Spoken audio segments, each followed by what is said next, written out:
Well, hello again, everybody. It's that time of the year, the NFL draft and the Inside Blitz. Let's just call it an all-out blitz all over the damn thing. Ron and George, introduce yourselves. Good to have you both on the show. Good to be here. Good to be here. First time talking football with you, Ted. Yeah, and George, talk about your Hammer HQ duties and what that's all about. Yeah, I'm an on-air personality for our football brand, Forward Progress. I also do the marketing here at the Hammer, and been around for a few years. I've talked with Ron many times before. Yeah, me too. Since high school. Go ahead, Ron. The draft since 1981, but who's counting? Yeah, George and I think we did a show 2 years ago or something, just right before the draft. I think I was on with you for about 45 minutes. You invited me on. We were chatting offline. We were going to do this more often. Well, we're doing it now. And what better draft to do it in? We don't have to talk too much about high-level quarterbacks, but there's still a lot of intrigue in the draft. It's my favorite time of the year. Ted knows that. I produce millions of these kinds of reports. I play the hat of the GM. It hurts my head when I play the hat of the Cleveland GM or some of those guys, but it gets better when I talk about teams that have more traditional GMs. And we have a case of Tylenol for you, just in case you need it. Yeah, good. For the end of the show. And you can see behind me, I'm at El Cab in Los Angeles for the LPGA JM Eagle Tournament.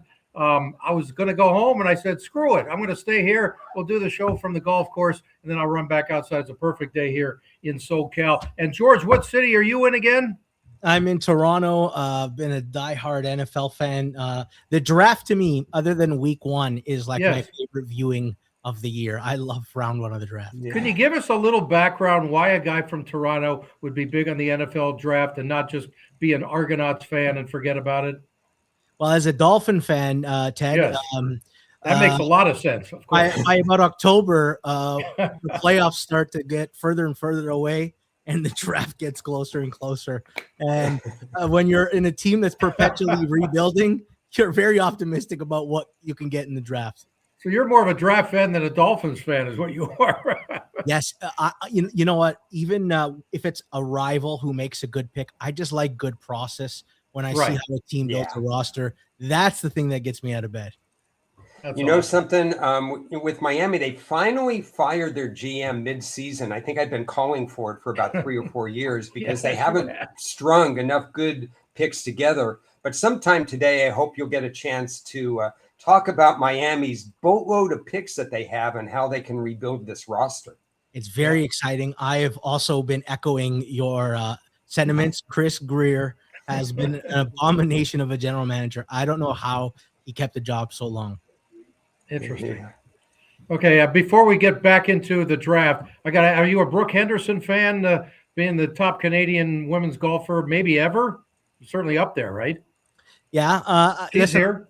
I cheer for my Canadians. A problem is I like to bet on inconsistent golfers like Jordan Spieth. Oh, like me. Yes, give you all the highs and lows in the tournament. So I'm always the fan of who I've bet in the tournament, but I always want to see the Canadians do well. So the inconsistent ones, you mean you bet them just straight unders because you know they're inconsistent, or you root for them? No, both. And my favorite tournament actually is not the Masters like everybody else. I love the British Open. I love links golf. I love scrambling and trying to recover when you make a mess out of it. Yes, I'm fortunate to have covered that several times. It's one of my favorite events in the world, no doubt about it. And if you missed our Masters post-game show, it's right here on this YouTube channel, Touching Greatness, from a couple days ago. We covered everything. But today we're going to cover the all-out blitz on the Inside Blitz here on the NFL Draft Show. And I got to ask you both, is this the weakest draft in memory, or just in general, maybe it totally depends on position? For me, it's not the weakest draft. We had offensive tackles go 1-2 about a decade ago, and that, you can't even remember their names. It was so exciting in terms of that. Now, to the general public, when there's not a lot of quarterback buzz, it seems weak. But for me, George, it's not the weakest draft. Certainly not if you talk about the defensive side of the ball. It's obviously thin at running back, tight end, quarterback, and true left tackles. It's thin, but it's not the weakest draft. No, it's not. I remember that draft. It was the Eric Fisher, Luke Joeckel, and Jake Matthews, 3 of the top 6 picks. I remember that draft vividly. Here's why I think people think it's the weakest draft. There's one quarterback really with any kind of buzz. There's also all the receivers, none of them profile as a high wide receiver 1 type profile, which we've been accustomed to over the last few years. Right. I remember there was a draft where there was no first round wide receivers. So what I do think is there's a strangeness to this draft where the pass rushers, for example, there's the top 3 guys are clearly Arvell Reese, David Bailey, and Ruben Bain. And then after that, they all have some sort of warts. Cassius Howell measured in with the worst arm length we've ever seen. Akeem Messidor's 25 years old, and people are wondering, do you take a 25-year-old who didn't necessarily dominate? So it's kind of like one of those drafts where it's like pick your warts. Yeah. And people worry that there's not enough high-end talent, but I actually am optimistic of some of the players in the middle of this draft. Yeah. Ron, what are your favorite positions in this draft that you think are the strongest? Interestingly enough, especially if you consider Reese more of a linebacker, he may be positionless. This is one of the deepest linebacker drafts I've seen, that you could get some linebackers, and linebackers typically slide a little bit in the draft, but you can get some pretty good starting linebackers in 3rd, 4th, 5th round. Right. I love the tight end drafts in the past. This tight end draft is more of a blocking tight end draft, and you can get them in the 4th round. You're not going to have 1st, 2nd, 3rd rounders like in the past. Another favorite position, I would say, when all is said and done, 5 years from now, we're going to find a lot of guards out of this draft. Now they're going to start out as right tackles, but they're going to end up as guards. So we'll see what teams do with them and whether they try to keep them at tackle, but eventually they're going to become guards. Yeah, so it's a deep draft in that respect. Yeah. To Ron's point, we talked about lack of a wide receiver 1. There's only really one tackle that profiles as a left tackle, and he's raw and Monroe Freeling. Some of the better tackles in this draft, Spencer Fano and Francis Muaga, they profile as right tackles exclusively, but might end up playing inside at guard. So to Ron's point, yes, I like the linebacker position. One of my favorite players in the draft is Jacob Rodriguez. I think he's going to go in the early 2nd round. I think he's going to be very good for somebody. I also like Kyle Lewis, who's undersized, and some people wonder if he's a safety at the next level. But there's a few linebackers that I also like. That being said, corner is really deep this year, and I really like a lot of the corners in this draft. Good. Let's get the quarterbacks out of the way, because there aren't many of them that you guys are jumping up and down saying, I got to have him. At least maybe 3 years from now, I got to have him if he's ready by then. A quick thought on Mendoza, where you thought he would be before this past season and where he's come. Obviously, he is a lot of hype because he's earned it. But what about the pro end of this thing? Talk is cheap, and so am I. Yeah, I think before the season started, he wasn't necessarily on my radar screen. Right. Only just because it was Indiana, and the big question was, could they maintain what they did in 2024? And of course, they did more than maintain it. Mendoza is super smart. He's a really quick processor. He's not afraid to throw the ball into coverage if he thinks his man can win the contested catch. He had Cooper and Surratt, so of course those two are either sure-handed or they can pluck balls out of anywhere. Right. So I just like his confidence. I like his team leadership. I would never have guessed that he would have been profiled as a top 10, much less first overall pick in the draft, but good for him. I like where I found this thing, George. Yeah. Just randomly looking for something to post on our show so people can look at. Early consensus from a year ago. Look who number 100 is on this list. Fernando Mendoza at the bottom. It feels like Fernando Mendoza is like the surviving. This was the tank for Arch Manning draft, and then Arch being next year. So people were thinking, okay, Arch is the best quarterback. Then he struggles. And then it became around halfway through. It was Dante Moore, Fernando Mendoza, and Ty Simpson. Ty Simpson doesn't finish the season well. Dante Moore plays very bad in the elimination in the playoffs, and then he decides to stay in school. And then it became Mendoza's the only franchise guy left in this draft. Right. Okay, well, let's get into Ty Simpson and your thoughts on him. And is it, Ron, we talk about this for decades. Is he just one of these guys who didn't play enough in college to warrant being a high pick yet? Or you just don't think he's that good anyway? I think it's a hard decision because if I compare him to other people with 11 to 15 starts, he's better than them. I mean, we had Anthony Richardson, who was not accurate. We had a number of people who weren't ready or weren't in pro-style offenses and didn't do enough.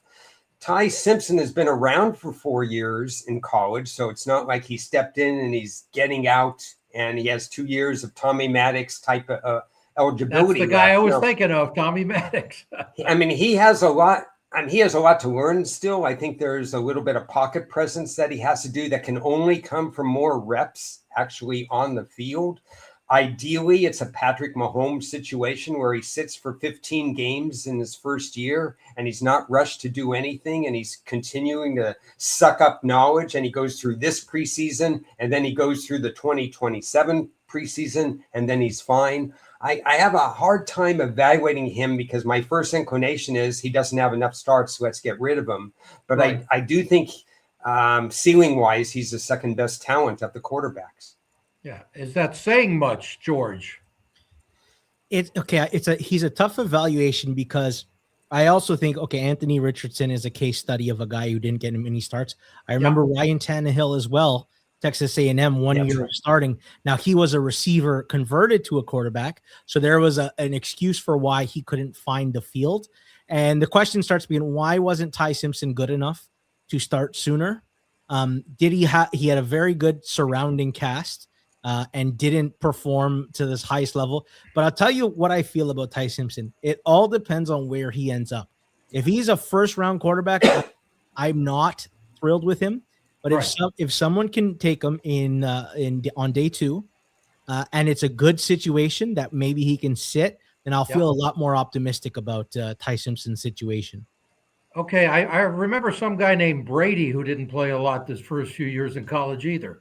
So does that always mean, maybe always isn't the right word, but you know what I'm saying? There are guys that just because they weren't evaluated by their coach doesn't mean they don't have the talent.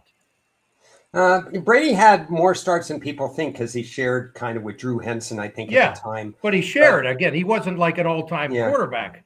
But the general rule of thought that I used to go by, and this even includes when Deshaun Watson was a good quarterback, is that if you put on a show against Alabama, you were going to be a good NFL quarterback. And Tom Brady's Michigan game against Alabama was the best quarterback game I've ever seen in a bowl game.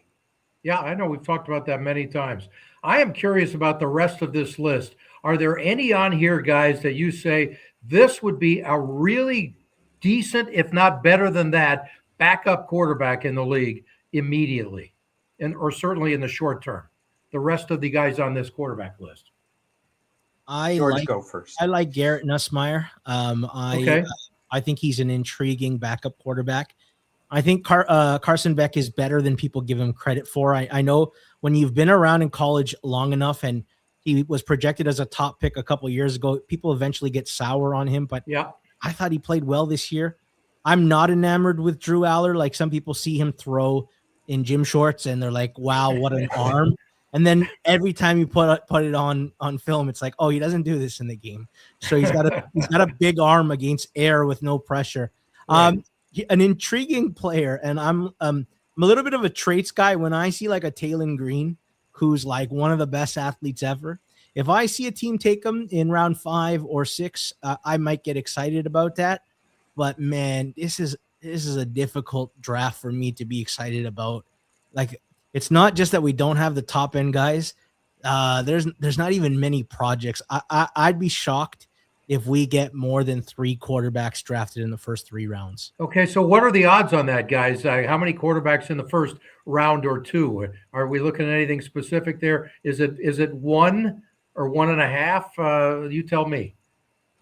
Yeah, Simpson is right there, kind of on the borderline. So depending on where you go shop for your picks, it's kind of 50-50, whether there's 2 quarterbacks in the first round or 1 quarterback. And then after that, you're going to wait to the 3rd round or even the 4th round. I don't Right. think Drew Auer's going on day 2. I think he's going on day 3. I kind of agree with what George said. Carson Beck would be the next of the bunch, because I think we're forgetting about what he did on the field, his accuracy and some of the other things. Is he flawed? Yeah, that's why he's not a first or second rounder. But I would draft Carson Beck next, knowing that Nussmeier might have a higher ceiling. But how much credit are we giving to the injury? Because we haven't seen it on the field, at least consistently. So it's a weird quarterback class, and it's build your team elsewhere right now and wait for 2027. Yes. Right. Yeah. That's the other thing is when 2027 is looming and we're talking about 4 or 5, maybe 1st round picks and a lot of good prospects at quarterback, makes me want to wait a year to go shopping. Yeah. Okay. So last thing on the quarterbacks and Mendoza, if you're the Raiders, what are your realistic expectations out of him? Is it Kirk Cousins' job from day one and let him learn a little Aaron Rodgers, Brett Favre way, or not? Yeah, that's interesting, because I was asked this question yesterday. Not by me. On one show, not by you, but and it's kind of like, if Mendoza does well in training camp, I think he has the job. I've heard he's a number 1 overall quarterback. They tend to start from day 1. If he doesn't earn the job, I think they're going to be okay giving it to Kirk Cousins. You know, what a wonderful backup plan that they could have with that. But I think they're going to try everything possible to have Mendoza start at week 1 and then be mentored by Kirk Cousins. Right. And do you think Mendoza is similar to Kirk Cousins as far as what his ceiling is in this league?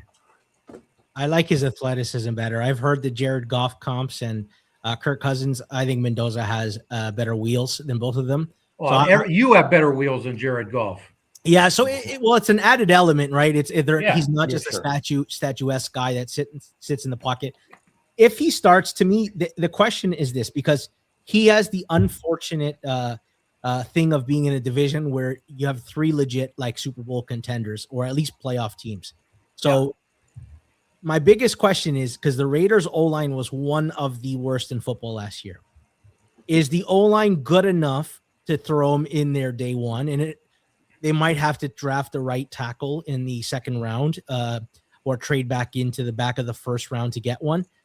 Ideally, do you remember the situation with Eli Manning and Kurt Warner, where Eli kind of sat for like half the season and then you put him in just to see what you have so that his first game action doesn't happen in his 2nd year, but it still gave him enough time to get up to speed. I like that personally for this. Yeah, I think that would be my plan of attack. Let Kirk start early and then eventually turn the keys over to Mendoza. Now, that being said, if they go to training camp and Mendoza's clearly better than him, I wouldn't delay it just for the sake of delaying it. Right. But again, the expectations are the Raiders are not going to be very good anyway. They're going to be much better than last year, but much better doesn't make them good. Yes. So, if they win 6 or 7 games, wouldn't that be about the number, like 6.5 or something on them, or 7 max? Yeah, I mean, you're probably in that ballpark, and George is right. The offensive line, I mean, a rookie quarterback needs every second that he can get. Right. So they have to build up the offensive line. And the other set, I mean, they have the tight end, obviously, in Brock Bowers, but this is one of the worst wide receiver rooms. So who's he going to throw to right now as well? So they've got a lot of work to do to surround him with the tools that can make him succeed. Yeah, totally agree. Yeah, makes a lot of sense. What about running backs? We got one going in the 1st round, probably, right? And then who knows after that? Is that pretty much the way you see it? Yeah. I think Jadarian Price ran fast enough that the people who thought he was the number 2 running back in the process before it all started would feel pretty strongly even after he ran. For me, I remember doing a video a week before the combine, and I was talking with Rob Pizzola from The Hammer, and we were discussing who is the 2nd running back in a strange year. And I just remember saying, I have heard whispers that Mike Washington Jr. is going to really rip it up at the combine. He's also a big back, like size-wise. So it's not that he just ran fast. He's not a small running back. So his speed score was through the roof because it's such a rare, combination of being this big but this fast. Turns out he's like one of the most athletic running backs we've ever seen. I think Mike Washington is intriguing to me, especially when Seattle starts picking at the end of the second round, so 64th overall, because there's no running back I don't think that is worth taking at the end of the first round, since Jeremiah Love won't be there.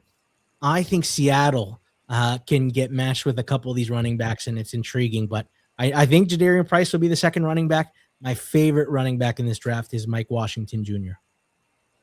One of the things about making consensus picks or deciding where somebody is before the draft, it can change after the draft, because I'm a strong believer in person-team fit. Yes. So I think when you talk about Mike Washington, where he goes really is going to matter, and how they use him. So person-team fit is just so important in this. If you talked to me in November, I would have been higher on Emmett Johnson at that time than I am now, because he just didn't meet the running back threshold for the 40-yard dash. And there is a threshold for the 40-yard dash in this area. And then the two Penn State running backs, they came back because they liked competing with each other. They shared time. They thought they were going to have big things happen at Penn State, and it didn't happen. Those guys kind of dropped too. So now we're in this kind of flux period where, these are third round, fourth round running backs again. And one of them is going to emerge, and maybe it's Jonah Coleman, maybe it's Mike Washington. There's no clear-cut decision. Okay. And as far as the receivers go, is this a pretty deep class? Yeah, I like the depth. I think it lacks the top. I don't think there's out there a guy who walks in and is like a top 10 wide receiver. I actually think there's only really one or two that actually even have that kind of ceiling. I think what you're seeing is a lot of wide receiver twos in this draft. Yeah. Wise people like George know that, because absolutely this is a very thin year. And these are not top 10 wide receivers. They're barely in the top 15 in my ratings. So these are number two receivers for the most part? Yeah, for the teams, they're number two. Right. And then if you could pair a Tyson next to a Zay Flowers, that would be wonderful. I understand the fit of, certain teams that can move the wide receiver up, because then you got one of these tall guys, contested catch guys, the Cooper guys, with the speed burners that can stretch the field so it can open it up and then you got one-on-one coverage. But I would go, if I needed wide receiver, I'd look for other positions, because you can find wide receivers that almost everywhere in the draft. I got a sleeper that I want to run by George. I don't know if he knows him. Maybe he does, because he's big on draft. Georgia wide receiver Colby Young. Did you study him? I haven't. I've heard some noise about him. Same with Jacoby Lane. Have not gone that far yet with both of them. Tell me about him. Those two are those sleepers. Actually, I didn't even mention Jacoby Lane. I don't understand why he's getting the short end, because USC produces wide receivers in the NFL. Yeah. Like crazy. They know how to run. They know how to find holes and seams. Jacoby Lane catches the ball. He doesn't have a drop kind of area there. Colby Young destroyed the combine. So when he destroys the combine, then you say, okay, what does the tape say? What else is going on? He seems to catch everything. He did this. He worked out great. He's fast. On the field, he was pretty good, but he had one injury that cost him 9 games. Off the field, I think it's a requirement if you attend the University of Georgia, you have to get at least one time in jail. Otherwise, you lose all faith. And Kirby Smart just takes you off the team. So he has an off-field. He has an off-field incident and he has an injury, but he was completely healthy for the combine. He's being graded anywhere from the 250th to the 450th wide receiver, and I have him 15 or 16. And on the field, he's a solid third rounder. Love it. To that point, I like Deion Burks, one of my favorite down the board. The guy who I think has the highest ceiling in the draft. If it wasn't for his injury concern, I think Jordan Tyson would be the first receiver. I still think he might be, to be honest. There's been some buzz lately that he's a target at pick 8 or 9.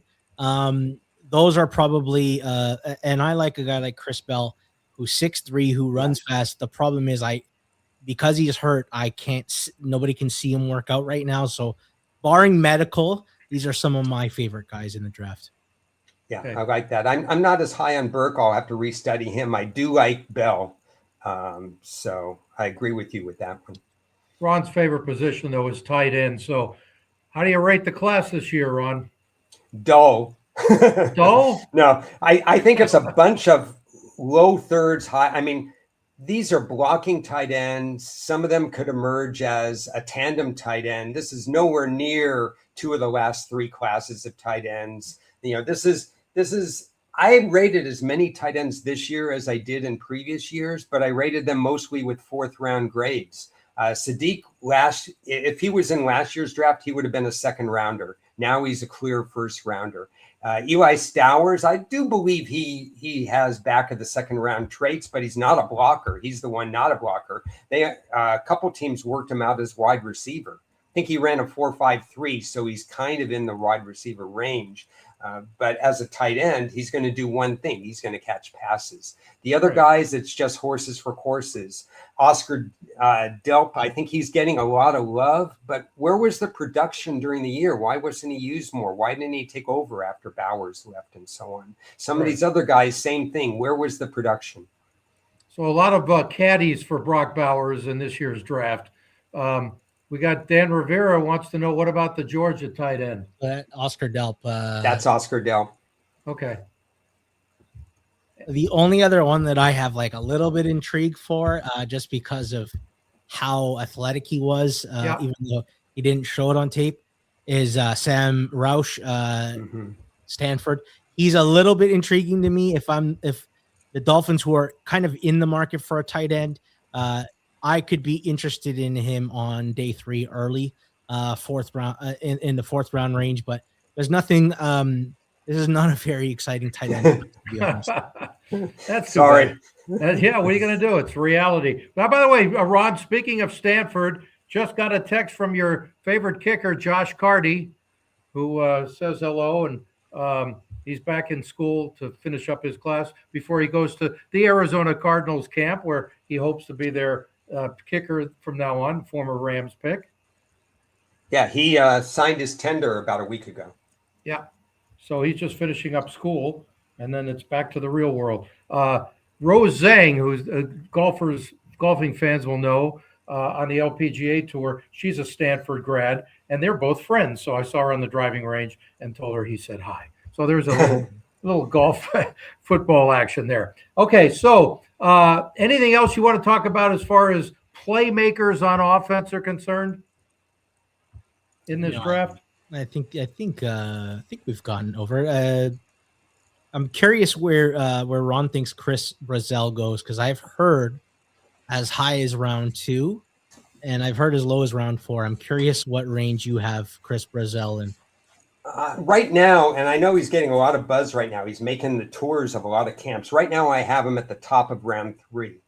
Got it. So I have him kind of in the Ted Hurst area. I was on Ted Hurst before anybody else. Now everybody likes Ted Hurst about the same as me, which would be kind of early 3rd. They also like Trey Lance's brother.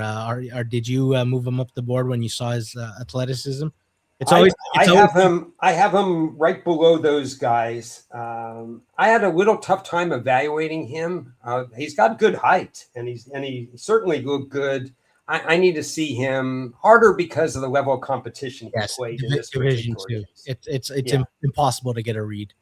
Yeah, and I don't know what to think of guys in that area, in that ballpark, like Antonio Williams, who could have shown a little more at Clemson, but it's not like he was horrible. Yeah. So Jeremy Bernard, it feels like there's a lot of guys who people are getting optimistic about, but they're very flawed.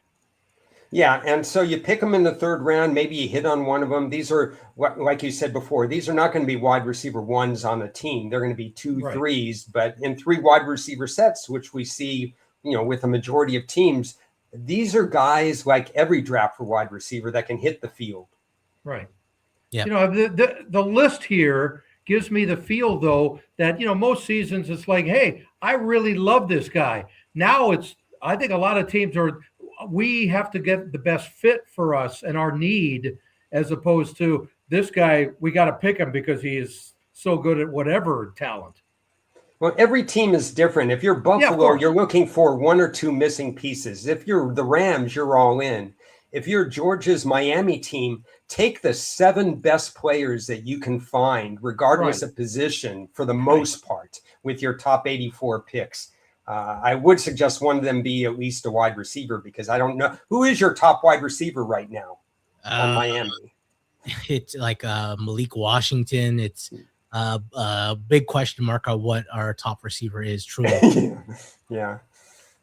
And the other question mark is who's going to get him the ball. Malik Willis. We'll see if Malik. Well, I know that. But you know what? We love what we saw from him, but is that real? I mean, he looks like a couple of those other Packers that they went to Seattle and did nothing. They went here and did nothing. I will say, so he's actually a fascinating case of what the draft is. So he was a very athletic guy, throws the ball effortlessly, like flick of the wrist. There was buzz about him being like a top 10 pick. Oddly enough, it was the Kenny Pickett draft. Turns out Kenny Pickett was the only first-round quarterback. There was no second-round quarterback either. The next 2 quarterbacks were Malik Willis and Desmond Ridder in that 3rd round. And he looked bad in Tennessee, goes to Green Bay in a good coaching staff that knows how to develop quarterbacks. And then he looks good by the time his contract runs out. That's a good example of maybe some of those middling quarterbacks we talk about. Where you won't see anything real from them until a couple years down the line. But are you feeling good about Malik Willis being a starter that can actually be there for a while? Or is this just sort of, well, let's just see what happens? Yeah, this is, to me, it's a free gamble, Ted. Yeah. We're bad, even if he is the real deal.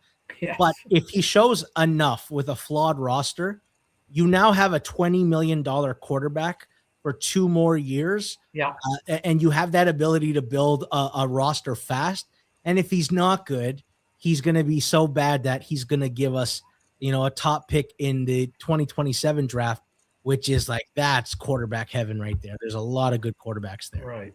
That's absolutely perfectly said. There is no risk for Malik Willis. Right. Best thing that happened to Jordan Love is the same thing that was the best thing that happened to Malik Willis. They didn't see the field early because Malik Willis was sacked repeatedly at Liberty University route. I mean, he had no pocket sense whatsoever. And Jordan Love threw every interception in the book. And he wasn't even he was in a mid-major as well. Yes. So these guys sat. You saw how Love is developed, and he's generally turnover averse. He has these days where he panics and he gets back to old habits. Malik Willis, we'll find out. We don't know. Yeah. I spoke to Aaron Rodgers about this several years ago. George wouldn't know I have a history with him going way back to his 2nd year. And he told me, this is more than 10 years ago, saying, I was so impatient. I wanted to play yesterday. And sitting for the amount of time, although maybe a little earlier would have been okay, he said it was the greatest thing that ever happened to him. Yeah. And I said the same thing to Jordan Love, and he just smiled and he goes, hey, as long as it works out in the long run. Him and Phillip Rivers both got to sit for a few years. And that I think Rodgers sat for 3 years. But exactly. He looked very good when he finally got the chance. Yeah, he sure did. Yeah, I was there in his first game. What didn't look good was his Lambeau leap. It was the ugliest I've ever seen on a Monday night game against Minnesota. All right, so what do the Jets do at number 2, guys? Well, Reese or Bailey, and the prevailing wisdom right now is Bailey. I still think it's a game time decision. What do you think, George? So you keep hearing some of the insiders who keep putting Bailey at 2, but every time it does, the market keeps betting Arvell Reese. This is a good example of who knows more, the tapped in insiders or the betting market. Because there is some whispers out there that Arvell Reese is the Jets pick. And anytime that it gets pushed back to like a 50-50 proposition, more button clicking for Arvell Reese. I ultimately think it will be Arvell Reese. So do I. And what's the main reason? Higher upside. Okay. His athletic profile is unbelievable, and he hasn't played the position. That's the astounding thing. He was played as an off-ball linebacker. So if everybody sees him and they start thinking, oh, it's the Micah Parsons situation where a linebacker turned into edge. I don't think he's that good, But I think the upside case, if you're going to swing for the fences, I think he's got the highest upside of all the edges. Yeah. Okay. I agree. Nothing to add. All right. What about the top 10 as far as who needs what? Their needs are mostly obvious, I think, this year, especially from the lower end teams. Like, for example, any team that won less than 6 games, they just have a ton of needs. So just load them up, baby. There not a lot of free agents are going to want to go there. A lot of times you look at who they brought into the building. Now, sometimes it's a smoke screen. Sometimes it's to find out medical information about them. Sometimes it's just to get a sense of what your third day board is going to look. They're not going to look this, that, or the other. But when you see a team like the Saints bring in like 8 wide receivers or 9 wide receivers, you get the feeling they're going to draft a wide receiver. Just like the Cardinals last year, they brought in 15 defensive linemen. That's pretty much where they're going to go. So right. I think the Saints have their eyes on Tate of USC. Maybe like George hinted that maybe Tyson would be somebody they'd like opposite Olave as well. But in terms of matching needs, I kind of like to look at what they're doing, who they're bringing inside the building. And so the Saints and wide receiver would be example of a marriage. What's intriguing to me in this draft, Ted, is if you look at pick 3, Arizona, and pick 6, Cleveland, both have a glaring need at offensive tackle. So Arizona needs a right tackle and Cleveland needs a left tackle. Yeah. Okay. But predominant thinking is it's too early to take a tackle in this spot. So here's where the intrigue begins. It's a draft that not many teams want to trade up in. But if Arizona or Cleveland are hell-bent on drafting an offensive tackle, they may offer a discount to somebody to move up. And then you start to ask yourself, what would be the move up piece? Well, as I think the pass rush after the top 3 guys, there's a chasm to the next group. Okay. So it seems like Kansas City or Dallas, who do need an edge rusher, if they want to move up to 3 or 6, I think those options are in play. The other option is if Arizona doesn't trade the pick, do they take offensive tackle at 3, or do they take an elite edge rusher like, say, David Bailey is there, and then with pick 34, try to draft your offensive tackle there? Maybe it's Caleb Lomu or Maxi Anochor. And then for Cleveland, they pick 6 and 24.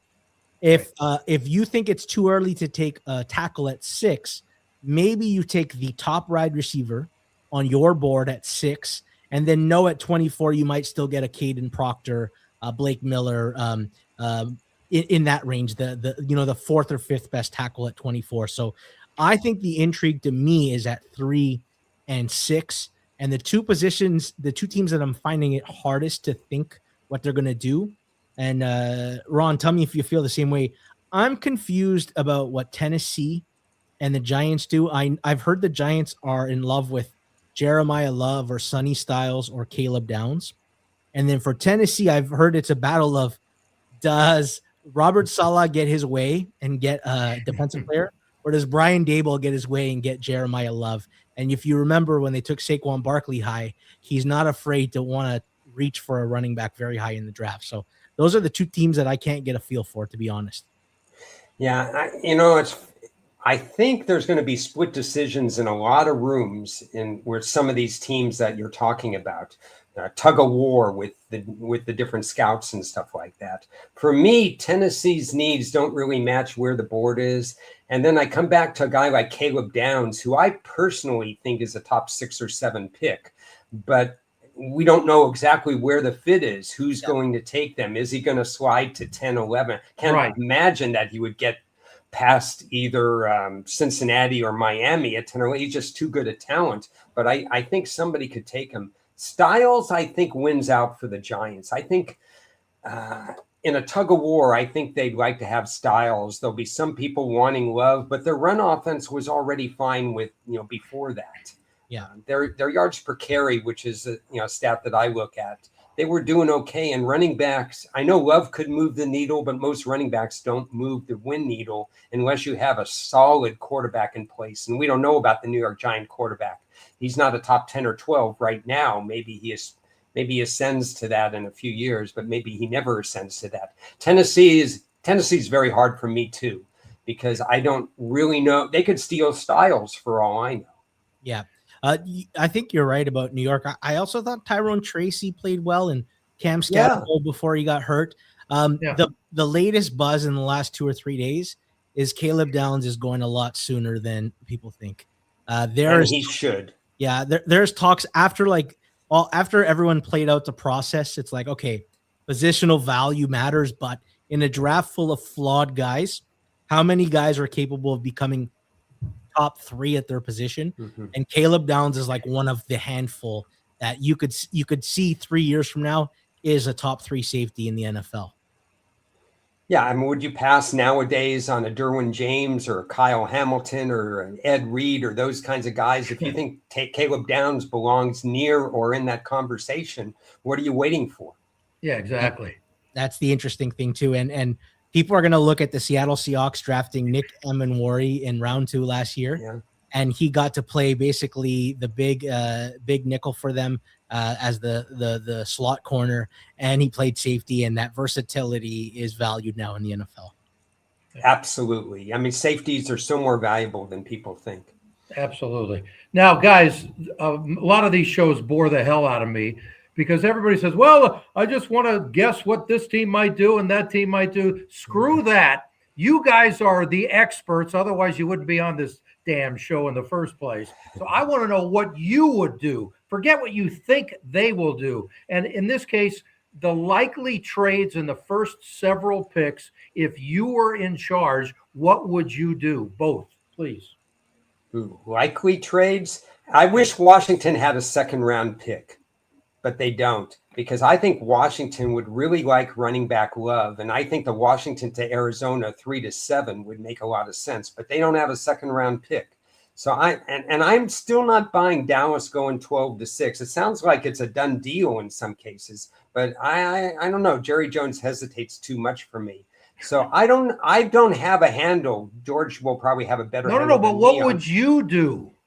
What would I do? Oh, yeah. okay. If I don't care what you think they might. If I were Arizona at 3, I would try to trade back for the very reasons George said, because their biggest need is offensive tackle. It doesn't hurt for a team that doesn't make the playoffs often to stockpile picks. I would try to trade down there. I'd even try to trade down if I were Tennessee at 4, because I need so many different positions. But to find a team that I want, that I would trade up in that top group. Okay, maybe KC, because they have 4 of the top 74 picks, so they could go ahead and do something like that. Last year was an aberration, most likely. If they see somebody they have to have, go get them. But I also think a cornerback like Delhomme is going to drop to them at 9, and why not take him? So I'm kind of in. So I'm not trading up for an offensive tackle. I think the gap between the top tackle and like the 5th tackle is not that far. I'm not trading up for a wide receiver either for that reason. Right. If I need a pass rusher and I'm Kansas City or Dallas, I want to trade up to get one of the 3 guys. And then if Dallas is not trading up for a pass rusher, I think they need a cornerback 1.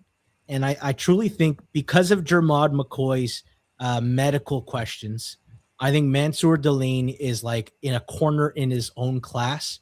Even though I love the depth of the position, if you need a cornerback 1, that's a player that I am trading up for. Okay.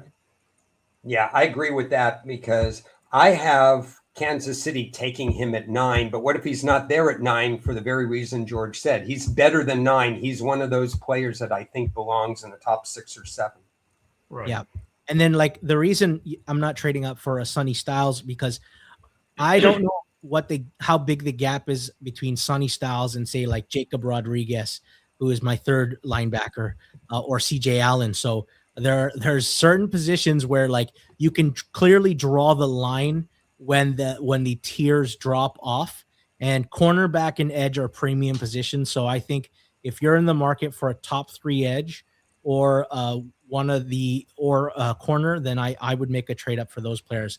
Outside of that, I'm always looking to trade down. And if anybody's willing to part with a 2027 first round pick, which is just gold. And listen, every year there's a team. The reason the Atlanta Falcons are not picking right now is because they had to trade up to get James Pierce. If any team is willing to come up and they want to give up a 2027 first round pick, because that is like gold. You're there. I'm there. Send me that off. Yeah. All right. If we could trade with Atlanta, we would be named GM of the year probably 3 out of every 5 years. All right. My two GMs here. Which team will disrupt the top 10 most likely? I forgot to give you the logo, but if you have the Cleveland Brown logo handy, just put it up, because last year they drafted, talking about non-traditional positions, last year they took quarterbacks in the 3rd and 5th round. They took a quarterback in the 3rd round, Dylan Gabriel, who, if the weather turns bad in Cleveland, he doesn't have the arm strength to do that. And then the polarizing Shedeur Sanders. They take 2 running backs. I don't know. Well, Dallas took 2 running backs late last year, but I don't know. Teams generally do not take 2 running backs in a year. And then they hit it big with a linebacker. They hit it big with a tight end, and they hit it big with a defensive tackle. So I have no doubt that when the draft is over, Cleveland is going to be polarizing. What do you think, George? I agree with him, but I'm also going to say I think Dallas is making a trade. I know the smoke's all there, but I think they need to replace Micah Parsons, and they need to get one of the top 3 pass rushers. And I do think Dallas, when it's all said and done, will be picking in the top 6 of this draft come next Thursday. If they do, and I'm not going to discount it because there's been so many smart people saying that, I would say there's an 80-20 chance they overtrade, that they give up too much.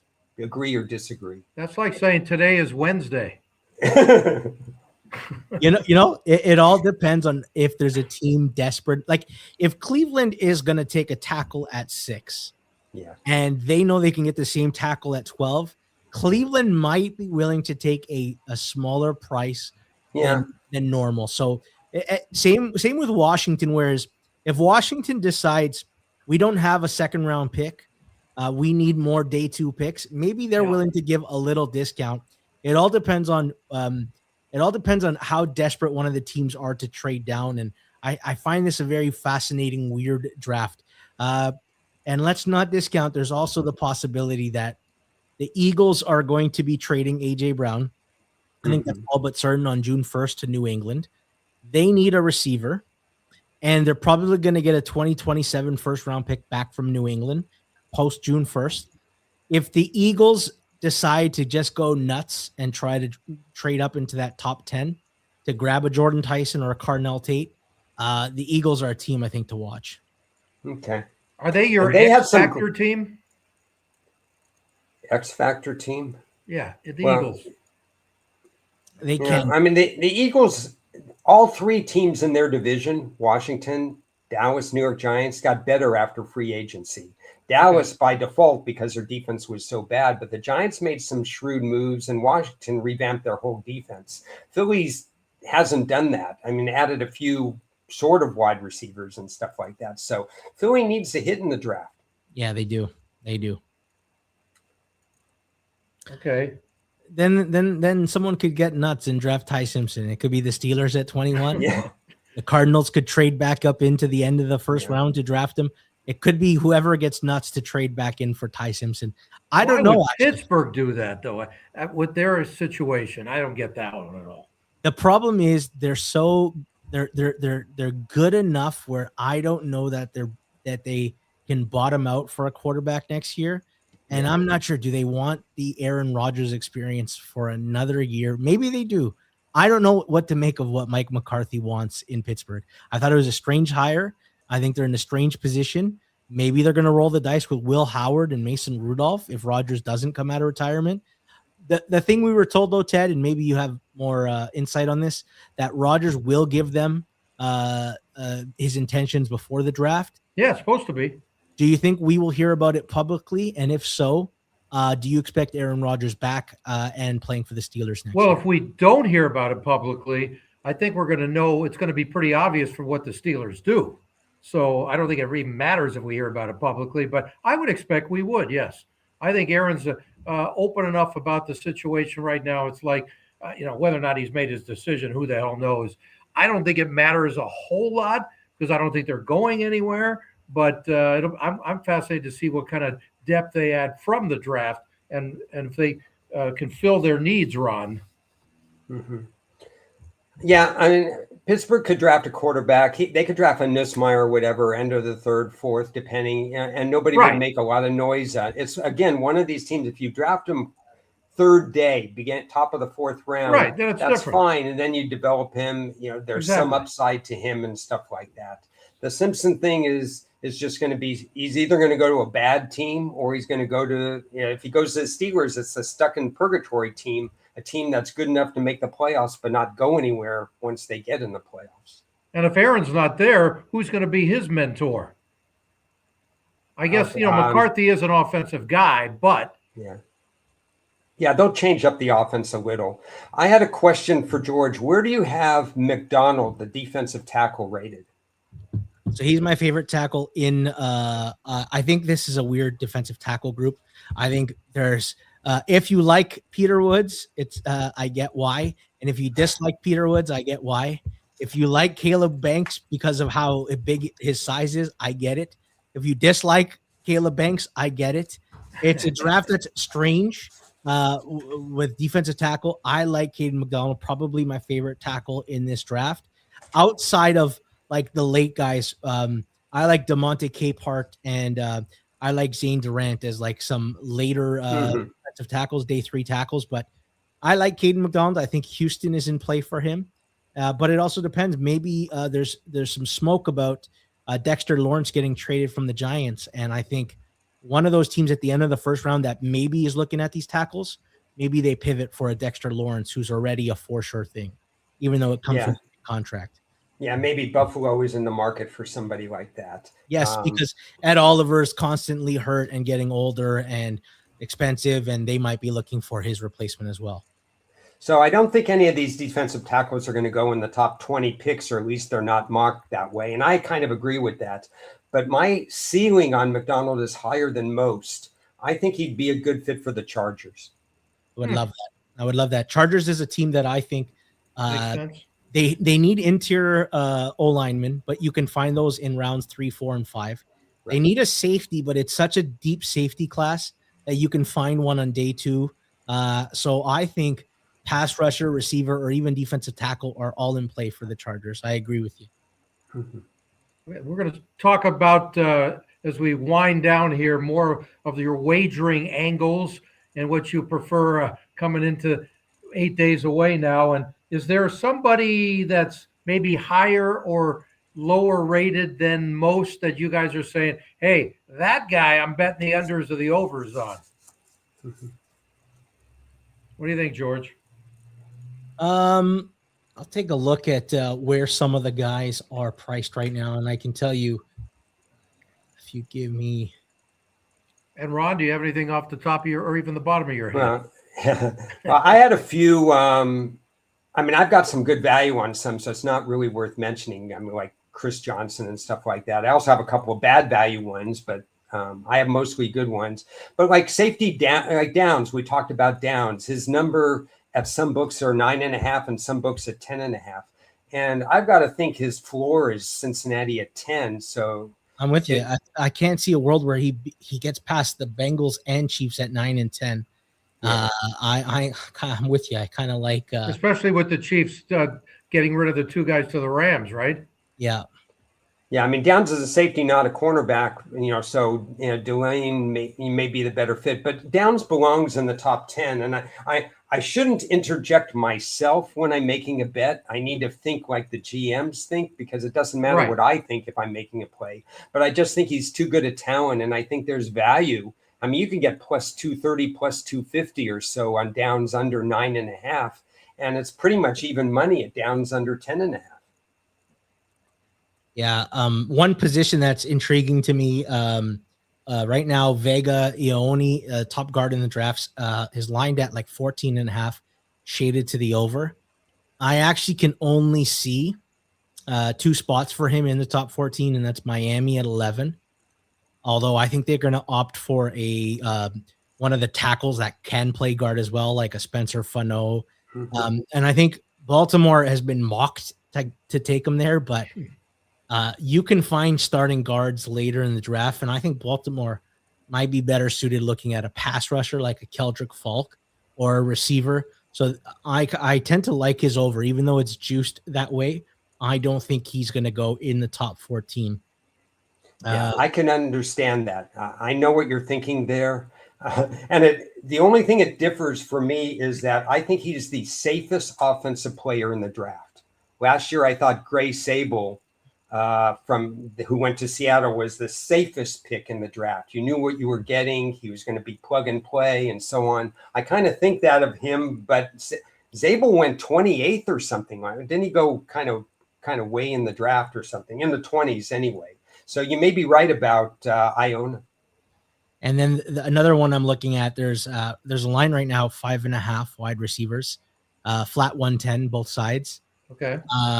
I think there's a case for 6 or 7 receivers. I think Jordan Tyson, Mekhi Lemon, and Carnell Tate probably are the first 3 off the board. I think Omar Cooper from Indiana will be a first-round pick. And I think Casey Concepcion and Denzel Boston also are the other 2 that profile as first-round picks. And I think there is room for a sleeper like a Chris Bell that people might be intrigued at, a 6'3" wide receiver who plays fast on tape, even though he didn't run. So at 5.5, flat 110, I really like the over 5.5 receivers in round 1. And that's probably a case, at least for me, I don't know if it's for you as well, that I wouldn't do that. If I were GM, I don't have 5 receivers with first round grades, but yeah, we just talked about that. That's so interesting that you like. Is that more because of needs, do you think? So there's a few aspects to it. In a draft where there's a lot of flawed players, you might just say yes and no. I know Chris Bell is recovering, and someone has to like his medicals. In a draft where there's so many question marks, you might just end up taking the best players, which is the reason why we might see 3 safeties in the first round, why we might see 8 offensive linemen in the first round. It's not ideal, but this is such a weird draft where there's lack of top guys that it might just be like a team picking late like San Francisco might just say, you know what, we need a wide receiver, even though they're being connected to edge rushers and offensive linemen. I do think, and Schrager seems to believe 6 receivers will be gone in the first 24 picks. He's pretty tapped in. I don't know that 6 receivers go in the top 24, but I think it's a pretty good bet. I think it's better than a coin flip that 6 go in the first round. Okay. Yeah, it's hard to fathom, but it happens a lot. We think that there's only so many receivers and 1 or 2 kind of dip in. Was it last year's draft or the year before where we had 3 or 4 wide receivers right at the end of the first round? Yeah. It's the first question I asked in the show was, do you think this is a weak draft? And you both said no, but you've also both said there are no standouts or very few in almost every position. So what is the definition of a weak draft? In that respect, it is. Right? It's weak as far as like top end talent, but I actually think there's a lot of good, like more depth. I think if you're looking for a guard or a safety or a corner or a receiver in this draft, you are going to get some starters on day 2. That to me is a good draft. It's not a. I don't think it's strong. I just think it's just an average draft. Okay. Lack of top end talent, but I like the depth on day 2. And even like 4th round picks, I think there's going to be a lot of good ones. Yeah, I think this could be one of the best 4th rounds we see. That's what I was going to say. I think if teams are drafting correctly, which they almost never do, the seventh round is going to be a bunch of people that don't really make it. You'll have a few gems, but we don't have 7 rounds worth of talent in most drafts. And this draft doesn't have 7 rounds worth of talent. I think the meat of this draft is probably mid-3rd to most of the 4th. I think some of the second round selections, they're really third rounders, but you're going to take them a little higher. Like if you take tight ends in the second round, you're taking a third round talent, but or even a fourth round talent, but you're taking them a little bit early. So I'm a little worried about the middle of the day 2, for example. And then after the first 6, 7, 8 picks, if we're going to see 6 wide receivers in the first round, 3 or 4 of them are reaches in terms of draft value, but maybe at least they help that particular team. Okay, let's wrap this up with your favorite prop bets that you've seen so far out there. Told me to pull a muscle in your medulla oblongata. No, but I don't want to give stuff out that's gone. Like Tampa taking it to Well, yeah, you could just bring it up, just saying you would have given it out whatever amount of time back. No, I'll just give out, I think there's a prop out there that I really like. So let's just leave it at this. Okay. First cornerback off the draft. We think it's going to be the LSU cornerback Delane. He's minus 500 or whatever, or so on and so forth. But the second cornerback off the draft, McCoy, who played 1 year at Oregon State, 1 year at Tennessee, and then he missed 2025 completely, and he ran so well. He's only like in the minus 160, minus 170 range to be the second cornerback drafted, and I think he should be minus 350. Okay. Yeah, I tend to agree with that. I think my favorite top 10 bet right now, top 10 pick, Jordan Tyson's plus 260. A couple of pretty smart tapped in people in the last day have mocked him in the top 10. He's expected to work out on Friday, April the 17th. If his workout goes as good as planned, I think the hype machine will begin on Jordan Tyson. Oh, yeah, that's right. He works out Friday, so we're going to find out a lot more, hopefully. I don't know what drills he's actually going to do, but that'll be interesting to see. And whatever we're talking about now, we're going to see wide fluctuations in the odds the next 5, 6, 7 days. So some of it will be real and some of that won't. Absolutely. Yeah. We're 8 days away, but did we basically cover the best long shot play for each of you in this draft? No. Okay, then give it to us. Because some years you can match a position to a team, and you can get 6-1, 7-1, 8-1, that kind of thing, and stuff like that. So if you think a cornerback or a safety is going to go to the Bears, for example, who just lost 5 of them, you can get safety plus 500 or something like that, cornerback plus 700, and so on. So what you're looking for is matching a position to a team that's not one of the favorites, because it happened a lot in 2 of the last 3 drafts. 1 year was very chalk. 2024, I think, was very chalk. You couldn't find too many long shots. It was very predictable.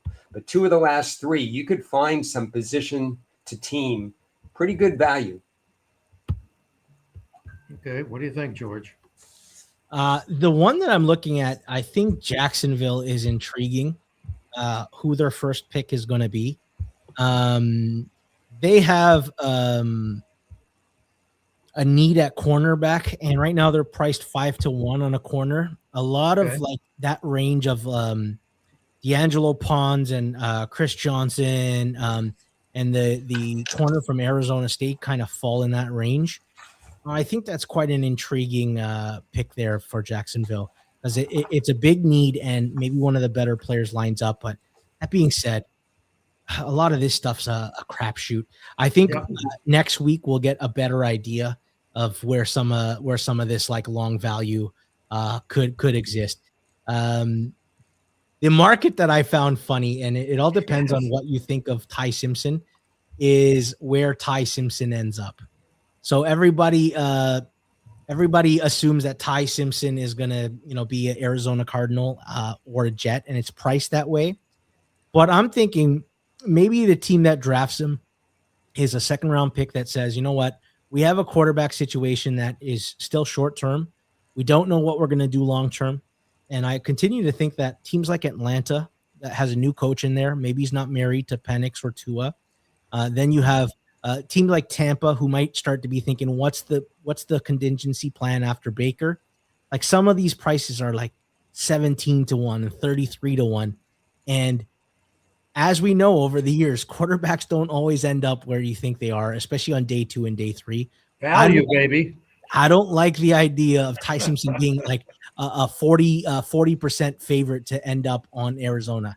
That to me is like, you guys are really making that a strong connection, and you don't know if Arizona loves him or not. I like that. And this just came to mind, so I don't even know what the odds are. Maybe you could look this up. But not that long ago, Carson Wentz was thought of as a really, really, really good quarterback. And of course, he went in the top 2 in the draft. And yet Philadelphia used a second-round pick on Jalen Hurts. And everybody said, why are you using that second-round pick on Jalen Hurts? Well, what if Philadelphia now thinks that the Jalen Hurts experiment isn't working as well, and they go out at 50-1 or whatever the price is for them to get a quarterback? Well, I say, is their head coaching experiment working? Because to me, I would rather get rid of him before I get rid of my quarterback. But that's just me. I don't know. He's won a Super Bowl. Why are you on? Yeah, so did their quarterback. Yeah.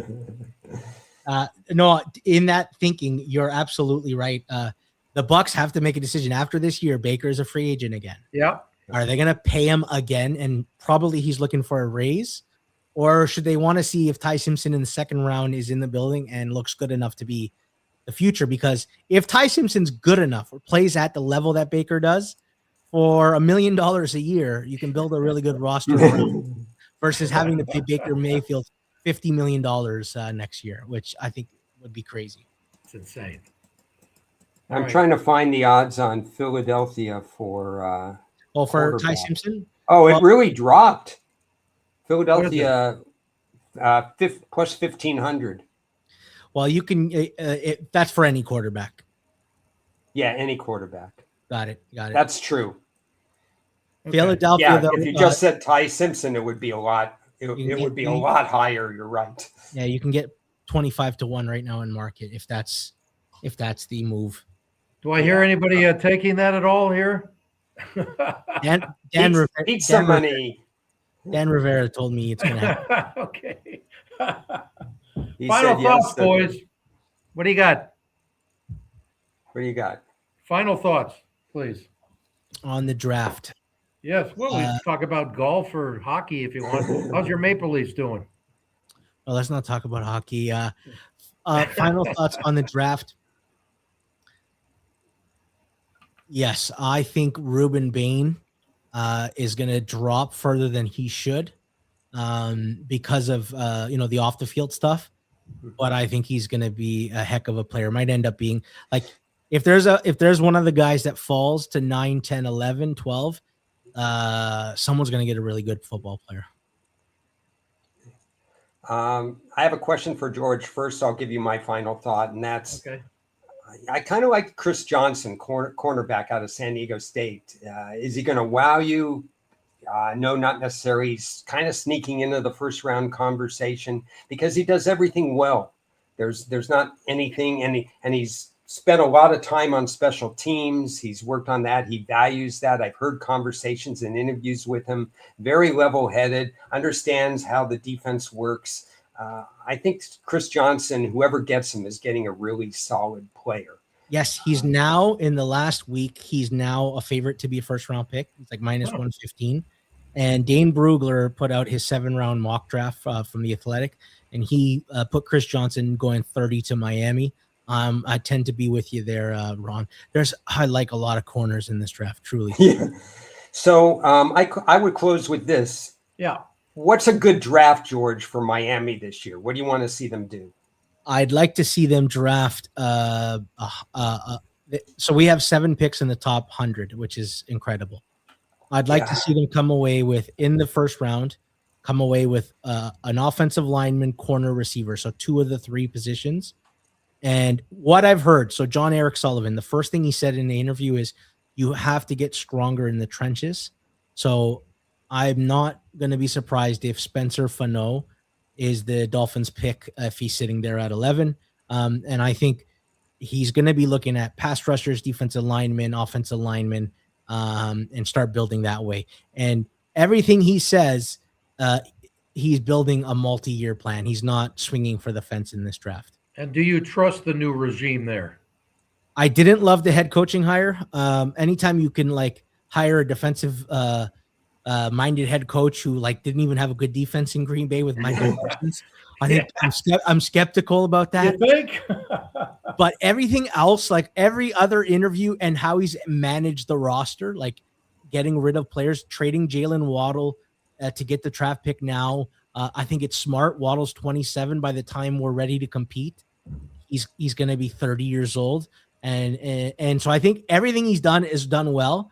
I'm just very skeptical when your plan is to hire Jeff Hafley and then the offensive coordinator, the guy who flamed out in Houston after 2 years as offensive play coach. Yeah, Bobby. Yeah, did he flame out, or was that sort of? I think they gave up on him early. Remember, Ron, 2 years ago we were talking about him as a head coach. See, that's a weird situation. I think I am willing to give him the benefit of the doubt to see what he could put together. Yeah, listen, anytime you come away from a guy comes out of the Shanahan system, I'm also willing to give them a little bit of time. And you don't know if DeMeco Ryans is in his head hey, just run, just keep running. Yeah. Be predictable. Even though Shanahan can't win the big one either, but that's another story. Yes. Although I would trade the 11th overall pick to get Kyle Shanahan as my head coach. That being said, I'm with you.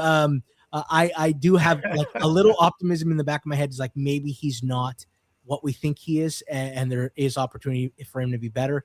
The truth is Jeff Hafley might just be driving the tank for 2 years. And by the time we draft our quarterback of the future and build the roster, he could be a transitional coach. And Bobby Slowick will be the head coach by then, since he was thought of so highly a few years ago. Maybe. Let's see it. The AFC East is baby. The AFC East is in transition. We don't know where Buffalo's ceiling is in terms of when do they start going the other way. New England benefited from an easy schedule and people taking them for granted, and now they have to play for real this year. The Jets are the Jets. They got $1 billion first-round draft picks, but how are they going to use them? And how's Miami going to use their draft capital? This really could flip around, 10 days from now. Ron, I have been waiting 25 years for a playoff win. We're the longest drought in the NFL. The last time the Dolphins won a playoff game was the 1 year into Jay Fiedler, his era, after Dan Marino retired. I have not seen a playoff win. Well, Don Shula is not walking through that door anytime soon. When I was a child and I was impressionable, I saw this Dan Marino guy, and he was the amazing quarterback, and nobody told me that he was about to retire, and it would be very hard to replace him.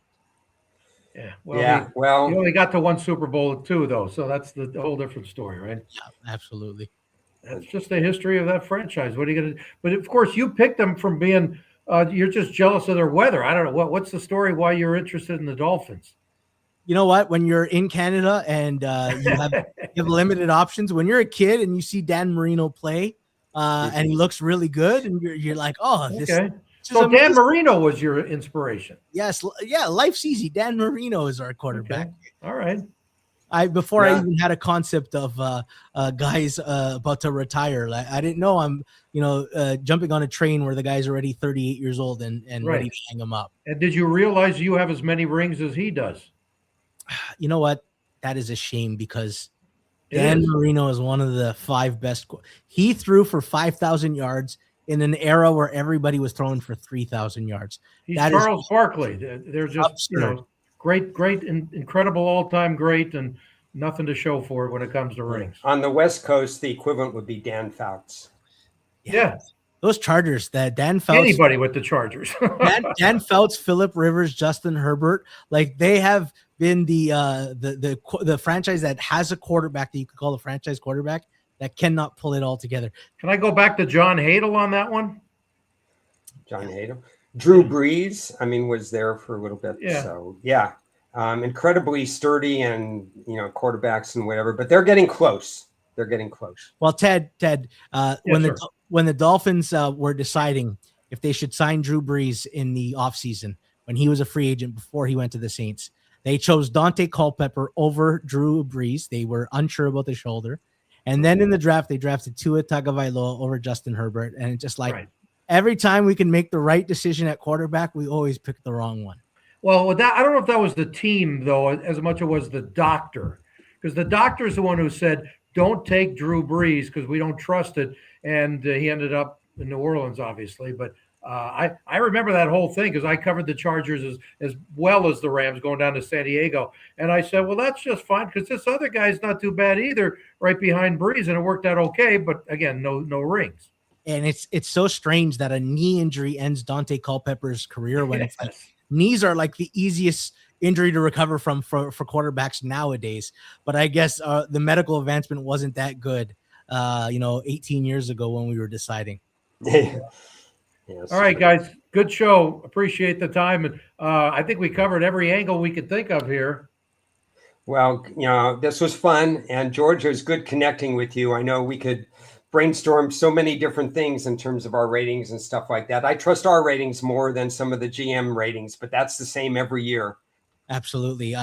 Pleasure to be on with you guys. Thank you so much for inviting. Let's do it again sometime when nobody else is paying attention. Yes, absolutely. All right, guys, good show. Let's enjoy the draft. 8 days away. Don't miss it, folks. All right. Excellent job, boys. Perfect. Thanks, guys. Absolutely. We're still live.